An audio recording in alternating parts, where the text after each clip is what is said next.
여러분 잘 아시겠지만 원래 그 청양 그 마을만들기 협의회 회장을 하셨다가 그 다음에 이제 마을 그 신활력 플러스다 뭐다 그냥 청양의 일을 많이 하다 보니까 뭐 오실 틈이 없어. 그래갖고 회장님이 이제 내겨주고 다시 이제 청양 그 체험휴양마을협의회장님으로 복귀하셔가지고 오늘 오셨습니다. 황윤환 대표님 모시겠습니다. 네. 신정에 오신 거예요. 신정에. 우리 논산시 협의회장이심이 이분이 이제 경험도 많으셔요. 그래서 오늘 김시한 전 회장님 오셨습니다. 네. 그리고 이제 홍성의 마을만들기 협의회장이신 우리 오필승 회장님은 또 그 홍성통부터 해서 오래도록 그 마을만들기 하셨어요. 그렇기 때문에 오필승 회장님 지정토론자. 그래서 저는 진행을 맡고 하겠습니다. 그래서 진행을 맡으신 분들이 가급적이면 지정토론자로 합류해서 자기 지역에 의논하셔가지고 좌장을 좀 맡으셔서 해주면 더 좋겠어요. 예, 좋겠고 뭐 바쁘시다 그러고 가야겠다 그러면 뭐 가시지만 안 그러시면 도장님께서 합류하셔서 지역의 현안 일을 같이 토론해주면 좋지 않을까 그렇게 생각합니다. 자, 지금부터 토론자 지정 토론자께서 오늘의 그 마을 만들기 협의회의 역할, 그다음에 과제, 향후 방향 이런 무호 주제이긴 한데 쉽게 그런 경험이랄지 또 체험휴양마을 협의회 사단법인의 익히 벌써 만들어진 지 오래됐잖아요. 그런 걸 운영해 주신 분의 얘기들 그리고 각자 의견을 한 5분에서 한 7분 간격으로 말씀해 주시면 됩니다. 우선 우리 황윤환 대표님께서 먼저 토론을 좀 해주시죠. 예. 방금 소개받은 저는 청양 알프스 마을 대표를 맡고 있고요. 마을의 위원장을 한 지는 올해가 20년 차입니다. 제가 이제 어느덧 하다 보니까 이 긴 세월을 마을의 위원장을 이렇게 맡게 됐습니다. 하다 보니까 우리 이제 권용진 회장이 2018년도 청양군에도 마을 만들기 협의회를 제가 같이 여기 계신 우리 회장님들하고 같이 54개 마을에 출발했었고 체험휴양마을에 이제 아까 구자인 박사님께서도 그 방역 시군 협의체 3근제 확보 방안에 대해서 잠깐 이렇게 말씀을 하셨습니다. 체험휴양마을의 충청남도 체험휴양마을을 앞에 소개하면 107개 마을이 운영을 하고 있습니다. 충남은 98개 마을이 그리고 체험휴양마을을 하려면 어떻게 해야 되느냐? 도농들의 촉진법이라는 것이 있습니다. 그것에 준해서 체험휴양마을을 시군에 신청을 하는데 좀 계획서나 이런 것이 까다롭습니다. 그것을 하면은 시군에서 지자체에서 지정을 해줍니다. 예를 들어서 그 하려면 첫 번째가 뭔가 공공이 될 수 있는 시설이 돼 있어야 되겠죠. 그러니까 마을 만들기 사업을 통해서 센터를 전다든가 뭐 이런 어떤 시설들이 1차적인 것이 갖춰져야 되고 두 번째는 이제 주민의 공동체. 체험휴양마을 같은 경우에는 경제 공동체의 성격을 띠고 있습니다. 아까 구자인 박사님이 이제 두 가지 사례를 말씀하셨거든요. 경제 공동체라는 것은 법인화가 필수입니다. 대부분의 마을들은 영농조합법인으로 구성이 되어 있습니다. 영농조합법인으로 구성이 되어 있고 그렇게 하다 보면은 이제 마을의 실적이 이제 공동체의 실적, 그 실적에 따라서 이제 로코스 입력이라는 걸 합니다. 그 로코스 입력은 아주 틀이 짜여져 있어요. 마을의 방문객 수는 어떻게 되고 매출은 어떻게 되고 뭐 이런 것 등을 통해서 사무장 지원자들을 지원을 해줍니다. 근데 사무장을 지원을 받았어요. 받았으면은 이게 좀 우리가 염두에 두는 부분은 경제 공주다 보니까 자립화가 돼야 됩니다. 사무장님 최저임금을 받았으면 그에 따른 그 보충, 예를 들어서 뭐 퇴직급여라든가 4대 보험이라든가 기타 등등의 어떤 수용비라고 할까요? 그런 것들을 마을에서 자체적으로 소득 사업을 통해서 조달을 해야 되는 어려움이 있습니다. 운영하려면 그 운영에 따른 그러니까 독립적으로 이렇게 해서 자립적인 구조로 갈 수 있어야 된다. 제가 여러분들한테 말씀을 드리고 싶은 것은 마을 사업은 굉장히 힘듭니다. 저는 제가 봤을 때는 10년을 기다려야 된다고 생각합니다. 10년을 기다려도 될 동만 합니다. 그러려면 첫 번째 시도를 할 때는 자기 마을만의 색깔을 가져야 된다. 여러분들도 이제 마을 사업을 하다 보면은 많은 곳에 견학하고 저런 분이 좋다라고 하잖아요. 사실 저희 마을 같은 경우는 코로나가 뭔지를 잘 몰랐습니다. 오히려 코로나 때가 더 사람이 더 많이 왔던 경험이 있습니다. 이처럼 뭔가 그 마을만의 색깔을 나타낼 때 아마 그런 것이 풀어지지 않나 하는 생각이 듭니다. 이 필수적인 것은 우리 구 박사님이 너무나 자세하게 도면을 안에서 말씀을 드렸기 때문에 더 이상 말할 필요는 없고요. 제가 봤을 때는 경제 공동체에서는 좀 더 첫 번째는 색깔을 낼 수 있는 우리 마을만의 특색을 갖출 수 있는 그런 어떤 추진 체계를 갖춰야 됩니다. 물론 당연히 인적 구성은 뭐 당연히 이루어져야 되겠지만 아마 그것에서부터 마을 만들기가 정말 씨앗이 잘 이루어졌을 때, 그 틀이 잘 됐을 때, 이런 어떤 나와 있는 이런 1분과 2분과 3분과 오늘 쟁점 토론에서 해야 될 그런 것들이 해소되지 않을까 하는 생각을 합니다. 다들 보면은 구민분들이 대부분 많으신데요. 저희보다도 더 훨씬 많은 경험이 있으신 분들이 많고 그런데 아무쪼록 우리 마을은 정말 이 힘든 일이지만 그래도 보람도 있고 좀 즐거움도 있고 그렇습니다. 저는 늘상 공자님 말씀 근자열 원자라는 말이 있습니다. 한자 성어인데요. 가까이 있는 사람이 오셔야 멀리 있는 사람이 온다라는 속담이거든요. 항상 우리 이웃 나하고 함께하는 그런 사람들이 즐거워야만이 마을 사업도 잘 됐을 때 멀리 있는 사람이 찾아온다는 논리를 항상 되새기고 있습니다. 여러분들도 잘해서 마을의 번성과 발전했으면 좋겠습니다. 간략하게 설명드렸습니다. 네, 좋으신 말씀입니다. 어차피 그 체험형 마을 협의회는 이제 덤이 생겨서 사무장 급여를 주거든요. 근데 이제 아까 말씀하셨듯이 그것만이 능사가 아닌 것 같아요. 사람 하나 받는다고 해서 그 사람의 역량을 가르치 못하면 결국 국가 대들이 나가고 또 마을 도움도 안 되고 막 이런 일들이 벌어지는 얘기를 하신 것 같고, 참 훌륭한 말씀 감사합니다. 네, 두 번째 이제 지정 토론에서 우리 이쪽보다도 먼저 오필순 회장님이 우리 협의실에 첫 번째 하시게 계신데 내용 좀 잘해 오셨는데 또 말씀해 주시죠. 네. 예, 홍정문 마을만들기 협의회 오필순 회장입니다. 저는 이제 홍성면과 접한 장곡면 신동리 마을에 지금 귀농촌 한 20년 차가 되었는데요. 저는 이제 2010년도 충남도 농업기술원에서 하는 귀농대학 1기를 제가 참여를 해서 그 시간에 그 귀농교육을 받은 적이 있고요. 그 당시 이제 고령화되어 있는 농촌 그리고 과소화되어가는 농촌, 소멸 위기에 있는 이 농촌을 어떻게 하면은 지속 가능한 농업 농촌을 만들 것인가 하는 그런 고민이 저에게 있었습니다. 그래서 그 지속 가능한 농업 농촌을 만드는 것을 늘 머릿속에 맴돌고 있었는데 귀농대학을 통해서 제가 전국 진안을 방문하게 되는 계기가 귀농대학을 통해서 있었습니다.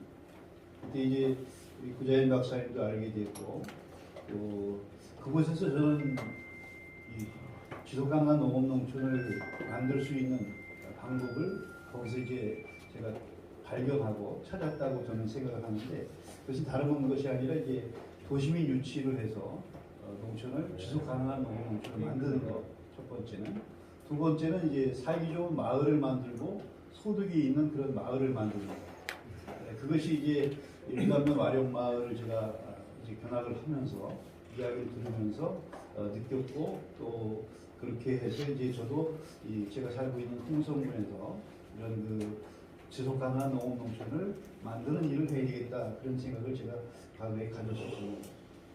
그런데 이제 그 농촌에서 대부분 다 경험하셨겠지만 이 마을 만들기나 또 농업기술센터의 또 교육이나 또 주민자치위원회가 이제 각 시군의 그 조직에 대해서 이제 지금 활동을 일부 하고 있는데 여기에 참여하는 분들은 대부분 보면 원주민들이 참여하는 것보다 비농부촌 하신 분들이 다수가 이제 많이 참여하고 있는 그런 모습을 보면서 한편으로는 전 그런 생각을 좀 가졌었습니다. 과거에 오늘의 그 농촌 운동은 과거에 그 동학 운동을 했던 분들처럼 개혁을 꿈꾸는 그러한 모습으로 저는 한편으로 비춰지기도 했었습니다. 그런데 2021년 국민총행복 농산어촌 개혁 대행진에 그때 이제 도월 김용옥 선생님과 지역재단의 박준도 상임고문이 함께 전국을 돌면서 홍성에 오셨을 때 참여를 해보니까 또 그 후에 또 유튜브 도월 TV에 농산어촌 개혁 대행진은 21세기의 새로운 동학혁명이다 하는 이러한 그 제목으로 뽑은 것을 이제 보면서 과거에 제가 느꼈던 것들이 이렇게 지금 현실로 되어지고 있는 모습이 아닌가 하는 것을 느꼈었고요. 오늘의 농촌운동이나 마을 만들기 운동은 동학운동처럼 개혁운동을 하는 것과 같은 그런 좀 맥락에 있지 않은가 하는 그런 생각을 가져봅니다. 그것은 다시 말해서 지금 3.1절이 얼마 전에 지났습니다만은 그 동학의 정신은 3.1운동으로 이어졌고 그 3.1운동의 정신은 우리 민족의 가슴과 머리에 우리들의 가슴과 머리에 남아있다고 생각합니다. 또 그것이 농업, 농촌, 농민을 살리는 마을 만들기 운동으로 오늘 이어지고 있다. 저는 그렇게 생각을 해보면서 제가 이제 마을 만들기의 어떤 그 활성화나 또 지속 발전을 위한 그런 방면으로 이제 저는 제 제안을 좀 드린다면 마을 만들기 리더들을 지금 보니까 너무 많은 곳에 이렇게 참여를 해야 되고 회의라든지 뭐 여러 가지 분주한 이런 모습을 보면서 이 마을 만들기 리더들에게 7년 안식년제를 좀 갖도록 해서 뭔가 좀 이렇게 좀 1년 동안은 좀 쉬면서 리더들이 좀 이렇게 좀 많이 좀 배우고 할 수 있는 이런 것들을 좀 한번 좀 폭넓게 이렇게 구상을 하는 것이 정부 정책이나 또 도 단위에서 또 시군 단위에서도 같이 연계해서 이런 것들을 좀 앞으로 만들어서 그 마을 만들기 리더들의 그 지속 가능한 그런 그 생태계를 만들어가면 좋지 않겠나 하는 것을 좀 제안을 한번 드려보고요. 두 번째는 이 위원장님들은 또 어떻게 보면 반전문가라고 할 수가 있고 또 반전문가를 넘어서 전문가 반열에 있는 분들이 상당히 많이 있다. 저는 그렇게 보여집니다. 그래서 이 과거에도 이런 이야기가 되었습니다만은 이 마을의 이장님들이 일정의 뭐 적은 그런 활동비를 받듯이 처음에는 시작은 작게 이 어떤 그 활동비를 지급할 수 있는 이런 그 어떤 것들이 마련되는 것이 이것이 좀 더 발전적이지 않겠나 하는 그런 것을 또 가지면서 제안을 한번 해봅니다. 세 번째는 마을 간 지금 그 균형 발전을 위한 제도적인 장치가 좀 필요하다.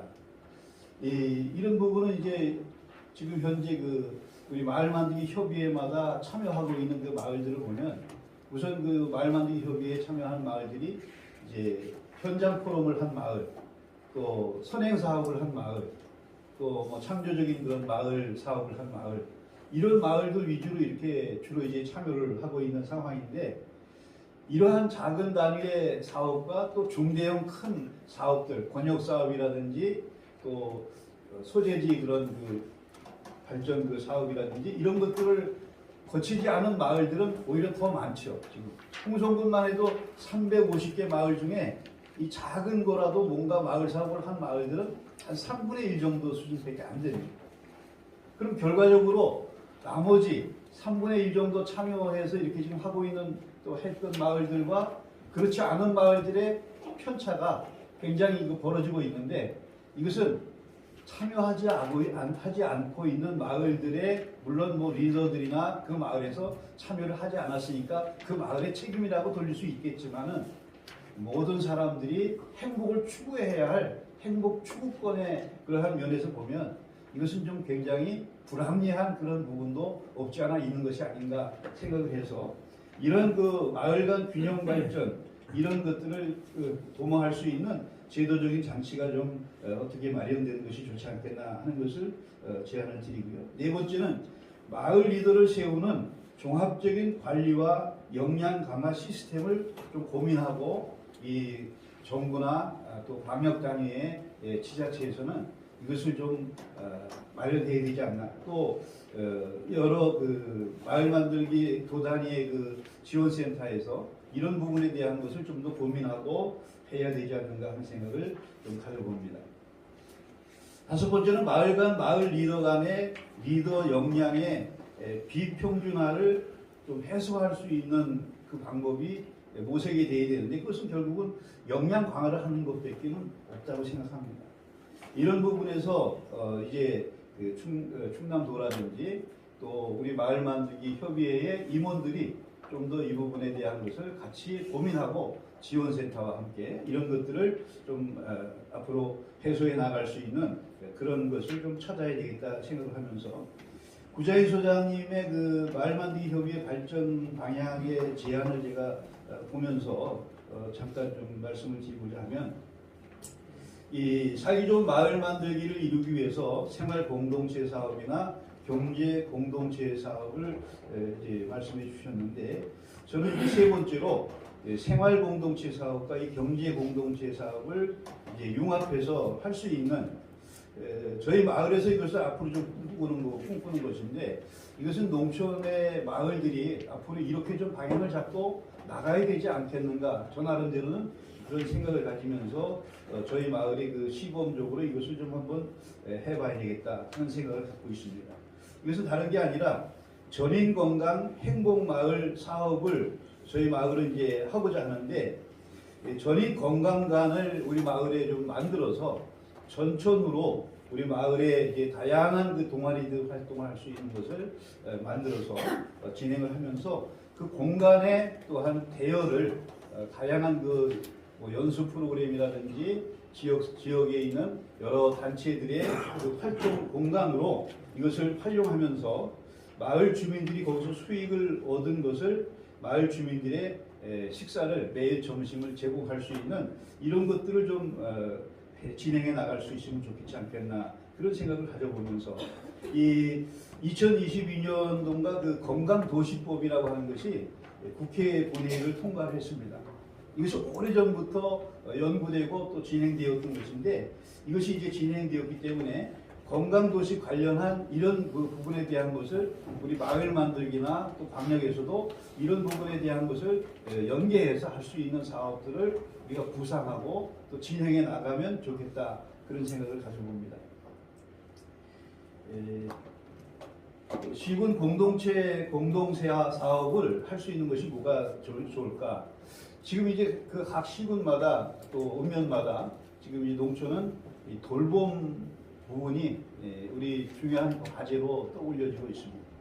이 장곡면의 그 주민자치위원회에서는 이 돌봄 그런 것을 2022년도에 그 돌봄 마을 그 119라고 하는 것을 돌봄 관장 이것을 조직해서 지금 현재 진행을 하고 있는데 이 부분을 우리 충남도 마을센터나 또 충마협 또 우리 마을 만들기 협의회에서 관심을 가지고 이 돌봄 마을 조성을 위한 돌봄 아카데미를 우리 충남도 차원에서 좀 이것을 좀 운영을 해서 마을의 이러한 사원들을 교육하고 또 돌봄 마을 조성해 나갈 수 있는 그런 것을 통해서 행복한 마을을 만들어 나가는 그 읍면 마을이 되어질 수 있으면 좋겠다 하는 이런 정도의 말씀을 좀 드리면서 마칠까 합니다. 감사합니다. 예, 굉장히 꼼꼼하게 항목별로 잘 준비를 오셨는데 들어보면 저희들이 이제 그 꿈꾸는 그런 얘기들을 좀 많이 하셨죠. 예, 그래서 어느 마을은 또 이렇게 하는 분도 있고 안 하는 분도 있고 뭐 단식면제를 하죠. 한 사람이 계속 그냥 10년, 20년을 위원장도 하고 이장도 하고 하시니까 마을이 결국 피곤하고 그런 가는 것 같습니다. 쉬었다가 하다가도 다른 사람한테 좀 넘겨서 하는 것이 어떻느냐 하는 그런 말씀을 주셨고, 어쨌든 오늘 좋으신 말씀 감사하고요. 이어서 이제 세 번째는 딱 끝나고 나서 질의응답을 좀 받습니다. 간단하게. 우리 왜냐면 여기 경험하신 분들이 있으니까 뭐 여러 가지 궁금한 거 이제 질문을 하셔도 좋아요.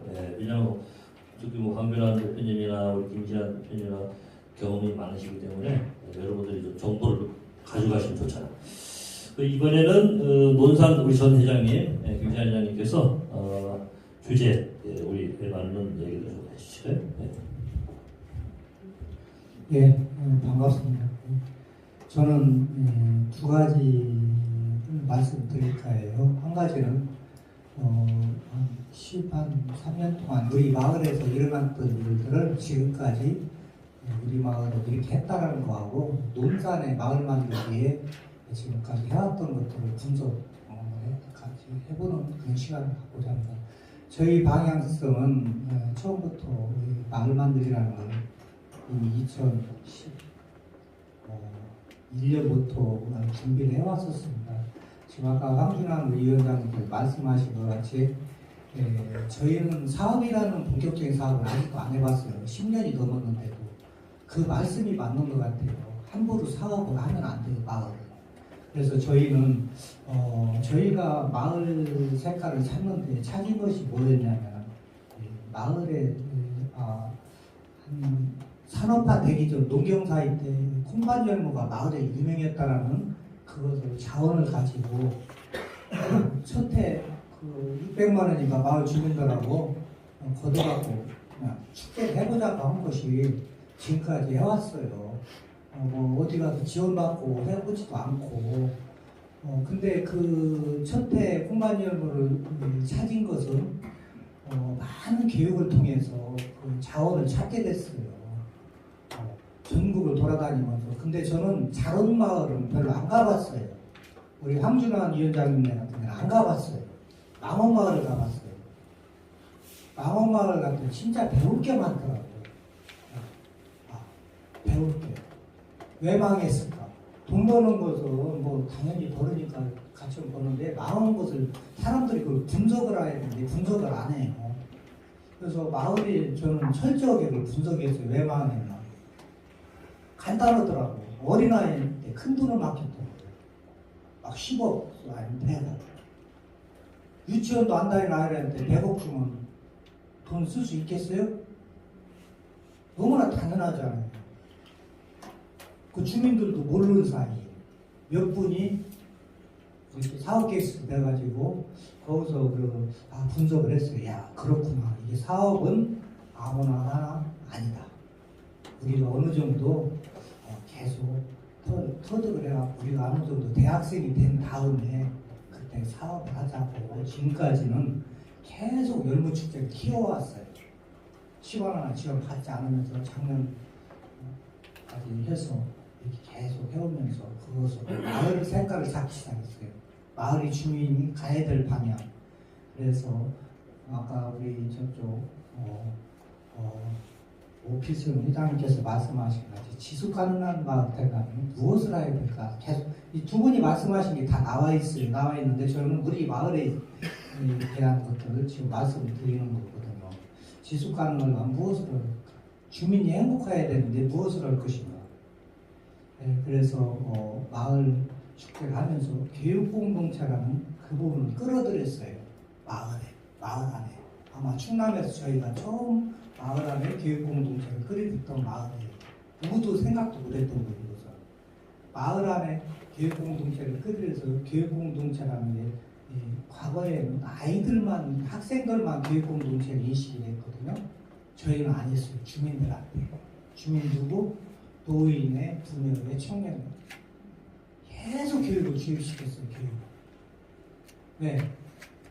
옛말에 그렇지 아리야 뭘 한다고요.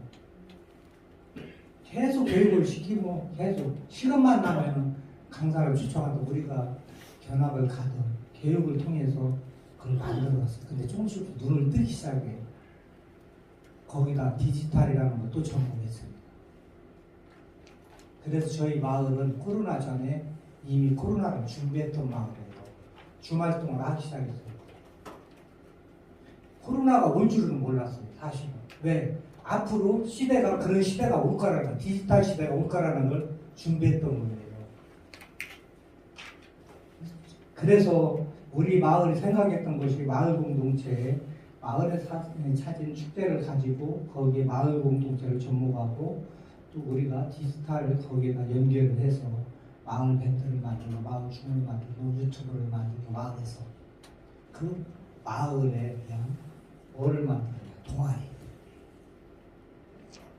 동아리가 3개가 있어요. 마을에. 왜 동아리를 만들냐면 주민들이 뭔가를 재밌게 할 수 있는 거리를 만들어야 된다는 얘기예요. 우리가 큰 틀을 가지고 뭐 사업 구상하는 것도 좋지만 일단 주민들이 행복해지는 마을을 만들어야 되겠다는 우리는 처음부터 그 기본 계획을 세웠기 때문에 그런 방법으로 만들어 갔습니다. 근데 지금은 우리 분야에서 우리 청양에 우리 알프스 마을에 제가 처음에 한번 계획 갔을 때 우리 홍준환 위원장님 그 말씀을 하더라고요. 마을 주민들한테 희열을 나오고 희비를 준다, 희비수당을 준다. 우리 마을 올부터로 적용했어요. 이제사 군여회한테. 근데 이런 교육을 통해서 이런 단체가 변하기 시작하니까 책임성이 이제 전가되는 거예요. 그때부터는. 올해부터는 분야에서 수당을 이렇게 줌으로써 분야에서 더 철저히 희열적인 우리는 철저하게 녹화를 해요. 기본적으로. 녹화를 안 하잖아요. 이 안건을 2개를 넣든 3개를 만들든 이 안건 주제를 가지고 그걸 녹화를 합니다. 그래야 회의가 잘 돌아가요. 주민들도 함부로 말씀을 안 하셔요. 기본 계획이 돼야만이 이 마을이 공동체를 끌어나갈 수 있는 힘의 원동력이 된다는 거예요. 그렇게 오면서 마을 공동체를 우리가 교육을 통해서 뭔가를 알면서 그런 공동체의 힘이 이게 커지다 보니까 이게 무섭구나. 저희도 지금 영농조합도 만들고 법인도 만들고 싶어요. 근데 지금 때가 아니라 안 만드는 거예요. 본격적으로 사업은 안 하고 있습니다. 왜? 지금 우리 마을에 돈이 필요한 게 아니다라는 거예요. 절대적으로. 지금 최고령화 어르신들인데 제가 우리 마을에서 65세예요. 거의 제 막내예요. 제가 필요한 게 뭐겠어요? 돈이 필요한 게 아니에요. 행복이에요. 100세 시대를 와서 건강한 삶을 어떻게 살 것인가. 마을에서 그걸 설계한다는 게 저희 마을은. 그런 방향으로 가기 때문에 마을이 부담을 안 가져요. 그리고 축제를 통해서 적절한 소득을 올리고 그 소득으로 마을 주민들한테 별건 아니지만 12월 달에 되면은 그걸 상품권이 다 나눠드려요. 이익금 나눠드리고 또 마을에 대한 꽃도 심고 뭣도 하고 운영비를 마을에서 자체에서 조달합니다. 그런 예산을 오늘 축제 때 버는 것이라고 체험해 보시면 저희 마을에 저기 뭐 충남이나 전국에서 체험해 보시면은 거기에 이익금을 적립을 해줍니다. 그런 회계나 모든 것들은 저희 마을은 엄청 투명해요. 법인도 아닌데도 투명해요. 아까 우리 오필수 이장님께 말씀하시는데 제가 이장이 지금 올해 13년째 장기 집권이에요. 장기 집권 할 수 있는 이유도 투명하기 때문이에요. 주민들은 어느 순간 10억이 들어오잖아요. 10억만큼 모든 문제점이 커진다는 얘기예요. 의심하는 것도 커져요. 그것을 소화할 수 있는 능력이 돼야 된다는 얘기예요. 내가 10억을 우리 마을에 투자했으면 10억만큼 고민거리도 생긴다는 얘기예요. 주민도 10억만큼의 그만큼 노력 봉사를 해야 된다는 얘기예요. 그런 것들이 중요하다는 얘기예요. 제가 지금까지 해오면서. 그래서 우리 마을은 이런 교육적인 그런 것들이 우리 충남에서 어느 마을 못지않게 그런 것들이 잘 준비가 돼 있다. 그렇다고 해서 마을이 부자도 아닙니다. 그래서 그렇지만 마을의 모든 것들을 체계적으로 잘 자리 잡은 마을이고 또 한 가지는 우리 논산에서 제가 마을 만들기 논산에서 거의 2루로 올 때 했던 마을이에요. 2루로 했던 마을인데 마을이 우리 논산에서 거의 전멸됐어요. 성장을 못해요. 어느 단계, 중간 단계까지 온 마을도 있는데 성장을 못하고 멈춰버렸어요. 제가 지금 이게 제일 안타까운 부분이에요. 왜 안타까우냐? 열심히 이장님들이 한 7, 8년 쌓아놓은 거지. 이장이 바뀌어버리니까 한순간에 이게 원위치로 가버리는 거예요.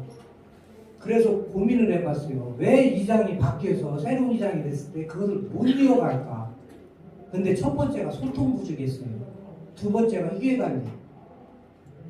소통 주민들하고 이게 돈이 먼저냐 주민이 먼저냐 하면 우리가 곰곰이 생각해보면 주민이 먼저예요. 돈보다 돈을 생각하면 안 된다는 얘기예요.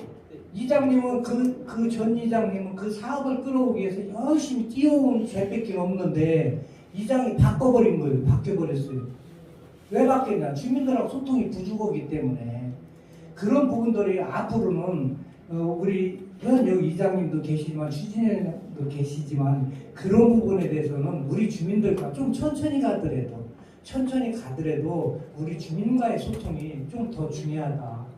뒤돌아보면서 우리 주민들은요, 우리 이장님이 돈 10억을 끌어도 100억을 끌어도 아무 관계 없어요. 돈이 많이 꾸는 우리 주민들은 행복한 걸 원해요. 네, 제가 그걸 분명히 느꼈습니다. 우리 논산이 지금 정지장 때가 왜 그러냐면 그런 부분 때문에 그러는 거예요. 시에서 예산을 주면은 그럼 딸꾹 따다가 업자들 해놓고 나가버리면 끝나버리는 거예요. 뭔가 새로운 것을 그 자체적으로 만들어가는데 만들어갈 능력이 없는 거예요. 그래서 처음부터 다른 건 아니더라도 노인의, 부녀의, 청년의 정도는 교육이 조금 거시지만 엄청난 교육이 필요가 하다. 마을을 만들어가야지. 그 공동체가 잘 유지가 되면은 그 다음부터는 스스로 갈 수 있다. 이장이 신경 안 써도 추진회장님이 신경 안 써도 저는 그러게 저희 마을을 현재 이렇게 꾸려가고 있습니다. 이상입니다. 워낙 그 대가들이 앉아있기 때문에 강의를 몇 시간 해도 이분들은 다 우리한테 안친 얘기죠. 예. 좀 들어보셨지만 아픔이 많아요. 그러니까 앞에 선두에서 1세대가 뛰고 나면 또 2세대가 또 그걸 또 뒤집어엎고 또 3세대가 또 다시 나오고 4세대가 뒤집어엎고 이게 계속 마을의 악순환이 돌아가는 거거든요. 그거에 대한 고민을 많이 하셨고 저하고도 이제 가끔 전화하면 그 문제를 어떻게 우리가 마을협의회가 도와줘서 그걸 교육을 시켜서 주민들의 그 마음을 바꿀까 그런 앞에 우리가 풀어가야 될 것 같아요. 자, 그 이상 세 분 이제 토론을 하셨고 일단 세 사람만 제가 질문을 받을게요. 여러분들이 하시는 여기 좀 안푼마을 대표님 오셨고 오필승 회장님 좋은 말씀하셨고 여기 김장님 하셨어요. 그러니까 연관되는 거 우리 마을은 해야 되는데 오늘 주제를 떠나서 좋아요. 짧게 질문하시면 답을 짧게 답변해서 오늘 이제 토론을 마치도록 하겠습니다. 자, 누구 질문 하시고 싶은? 네, 여기 보령에서 현재 열심히 마을 사업하고 계시는 김용현 우리 위원장님. 네. 네, 저희는 황준현 대표님한테 부탁드립니다. 체험 휴양을 한 마을을 만드는데 관공서의 허가 과정이 좀 순탄했었나 아니면 무슨 문제가 없지 않았나 이걸 좀 궁금합니다. 어떤 분야 말씀하시죠? 모든 허가상 처음부터 이제 건축이라든가 저희가 지금 거기에 농지로 되어 있어요. 답으로 되어 있는데 거기에서는 건축물을 할 수가 없고 농작물에 대한 가공 시설이라든가 농작물에 관련된 시설만 하게 돼 있더라고요. 그래서 체험마을 하려면은 주차장도 있어야 되고 거기도 가봤어요.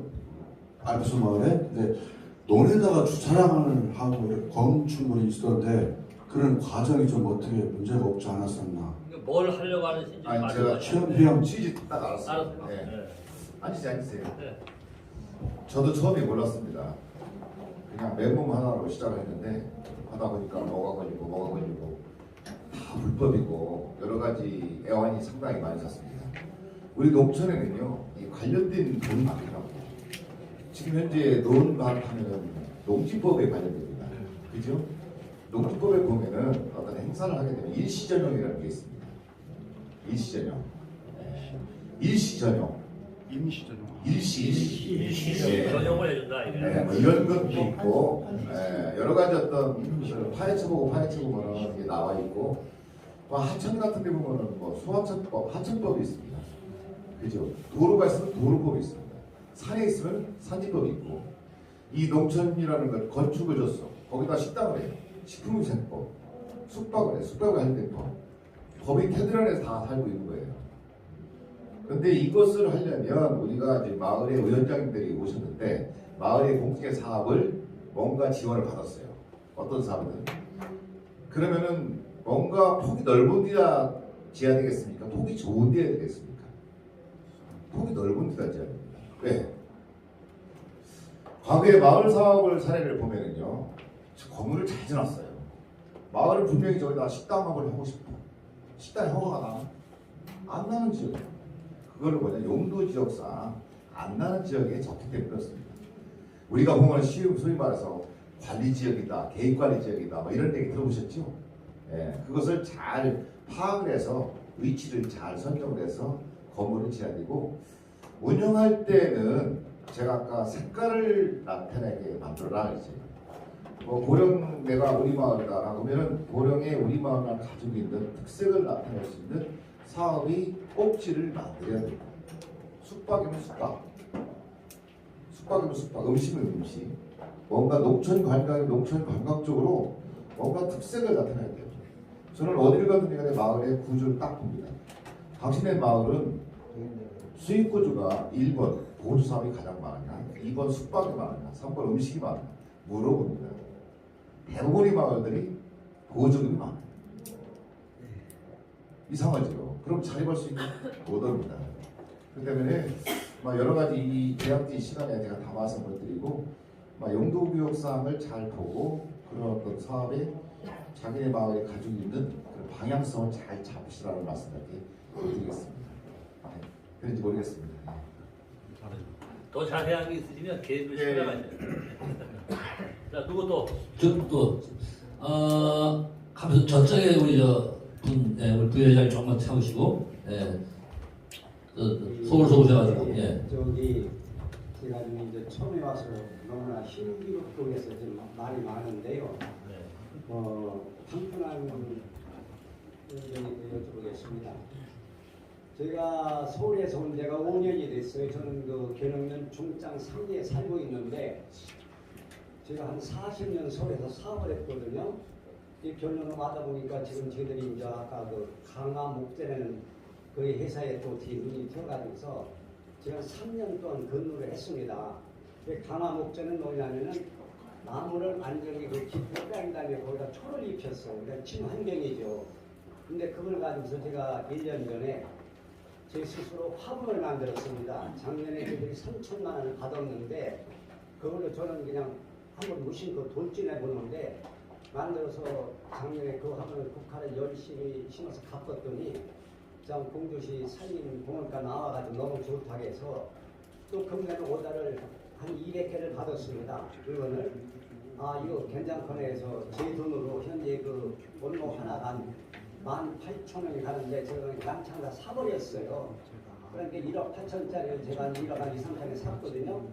그래 과연 그것을 제가 만들어가지고 이제 저희 동네에 좀 운 좋게 목공 아카데미가 있습니다. 목공을 만들어서 이제 화분을 만들고 신반장을 만드는데 그 경영면에는 이 복창제가 아니라 산골입니다. 경관만 좋은데 지금 하다 보니까 막말은 이 돈을 제가 날려주지 못해서 한번 그 사업을 동네에서 벌리려고 이제 제가 핵심 질문만 좀 해주세요. 그래서 과연 그 사업이 비전이 있나 없나 걱정을 비전. 예. 그 학원 말씀이시죠? 예. 그것도 어느 정도 보면은 비용이 문제겠죠. 왜냐면 사실은 위원장들이 이 골병들입니다. 마을의 이장님들, 위원장님들 골병들어요. 왜 그런지 아세요? 처음에는 화장 으쌰으쌰합니다. 하루 이틀 지나면은 누가 만나? 나 혼자 만나. 해골이 됩니다. 그러니까 처음에부터 하려면 잘 잡으셔야 되고 적절하게 해서 누가 관리할 것이냐, 운영에 관련된 것이 잘 부합돼야지 처음은 참 좋아요. 끝이 중요하다는 생각을 합니다. 아무튼 이런 사업을 개인적으로 이렇게 후주머니 나가서 하는 것보다는 보조금에도 뭐 의지 내서 하는 사업이 적절치 않나 생각합니다. 예. 네. 자, 마지막 한 분만 더 하겠습니다. 부회장님 쪽 계시고 여기 우리 예. 예. 아니 저기다 주세요. 여기. 왜냐하면 부회장님은 앞부분에 많이 질문하셔가지고 마지막에 드릴 때 아니, 내가 조금만 참으셔. 여기 오죠. 예, 안녕하세요. 수경에서 온 텔레비 출연을 많이 하셔가지고. 예, 네. 김성용입니다. 저는 김시환 원장님께 예, 질문을 드리겠습니다. 예전에 한번 견학도 갔다 왔거든요. 청양하면서. 저도 지금 마을에서 이장, 마을 만들기 추진위원장, 마을 자치위장, 또 개발을 이렇게 다 맡고 있거든요. 근데 혹시 김시환 위원장님은 후계자를 현재 만드셨는지, 또 만드셨다면 예. 방법은 어떤지, 저도 앞으로 한 2년은 있으면 그만하려고 마음을 먹거든요. 그런 제가- 방법을 좀 알고 제가 싶습니다. 마을 만들기 협의회 회장할 적에 우리 부자인 소장님이 후계자 만들라고 저한테 계속 말씀하시고 저도 지금 그것이 제일 고민이에요. 제가 거의 막내예요. 제가 막내인데 지금 계속 고민하는 것이 지금 아까 우리 논란 박정민 회장님한테 그 고민했어요. 후계자를 만들어야 되는 후계자가 지금 저도 지금 현재까지는 생각만 하고 있는데요. 현실적으로 이렇게 지금 현재 못 하고 있습니다. 예, 그게 지금 저도 고민입니다. 제가 하겠습니다. 이 후계자를 저 공산당 그냥 지적할 수도 없고. 자, 이제 마지막으로 우리 부회장님하고 이제 흩어져서 이제 해야 되니까 흩어져서 하셔가지고 저 죄송한데요. 부여 우리 저 네, 임민 회장님. 네. 몇 가지 말씀드렸는데 네. 지금 제가 하고 싶은 말씀은 오피스 저 위원장님께 말씀을 드리려고 한 것은 지금 금방에 질문하신 면허 비슷합니다. 저도 지금 6년차 이장을 맡고 있습니다. 이장이 되니까 읍세지 정비사업 추진위원장을 시키더라고요. 8년 동안 모든 그 사업을 이장 받고 2년 만에 해결했습니다. 하다 보니까 의욕도 생기고 모든 일을 주면 할 것 같아요. 그러다 보니까 지금까지 열심히 하고 있는데 제가 각 마을에 문제점이 자꾸 많은 게 이장을 한번 잡으면 경선에서 떨어지면 그만둬. 그러다 보면 이장이 마을 사업이지 뭐 이거 여러 가지 다 맡고 있어요. 그러다 보니까 그 마을이 한 사람으로서는 돌아가기가 힘들다는 걸 저 느꼈습니다. 그래서 저도 이번에 이장 한번 3년이거든요. 3년 지금 맞습니다. 저도 2년 오면 이제 누가 시켜도 안 하려고 합니다. 그렇지만 제가 이장을 맡고 이 마을 만들기라는 사업에 어떻게 뛰어들다 보니까 저도 조금 미쳐가고 있어요. 왜? 이거 실제 돈이 나와 쌀이 나와 부딪히면 부딪힐수록 소리만 나. 그래서 이 마을 만들기 사업이 어느 정도 정착을 하려면은 이장을 하면 마을 만들기 위원장을 맡아서 여기에 마을 만들기 사업에 한번 전념하고 싶다라고 생각하면은 이장이라는 자리를 과감히 뿌리치고 후임 이장을 선임해서 같이 공동으로 마을 사업에 꾸려나가면은 조금 발전적인 게 있지 않나라는 그러한 생각이 있어서 사실 마이크를 잡았습니다. 네. 필승 위원장 이 부분에 조금만 답변 부탁드립니다. 네, 저는 마을 이장을 지난 해까지 9년 정도 저도 했는데 원래 마을 규약에는 3년 연임으로 되어 있습니다. 근데 이제 총회를 모였는데 그 이장을 뽑지 못했어요. 후임 이장을. 그래서 그날 무산되고 다시 임시총회를 열어서 이장을 뽑는데 그때도 없는 거예요. 그래서 할 수 없이 어떻게 보면 규약이 있는데 규약을 무시하고 그냥 한 번 더 맡은 그런 경우가 됐거든요. 근데 어쨌든 이 우리 저 황교안 위원장 대표님은 이 마을 이장과 추진위원장이 분리가 돼 있어요. 그죠? 그렇게 돼 있는 마을이 있는가 하면 또 이장과 추진위원장, 마을 만들기 추진위원장이 같이 또 한 분이 보시는 마을도 있고.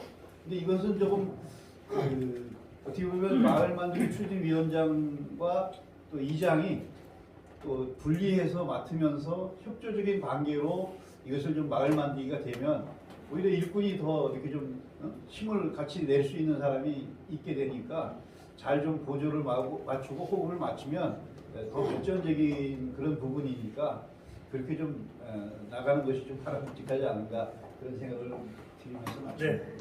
예, 이상 예, 이상 이제 지정 토론을 이제 마치고요. 예, 시간이 있고 이제 그러니까 하고 난 다음에 다시 모여가지고 또 밥 먹으러 가야 되잖아요. 그래서 여기까지 마치고 우리 지정 토론을 말씀해 주신 세 분한테 박수 좀 주실까요? 예.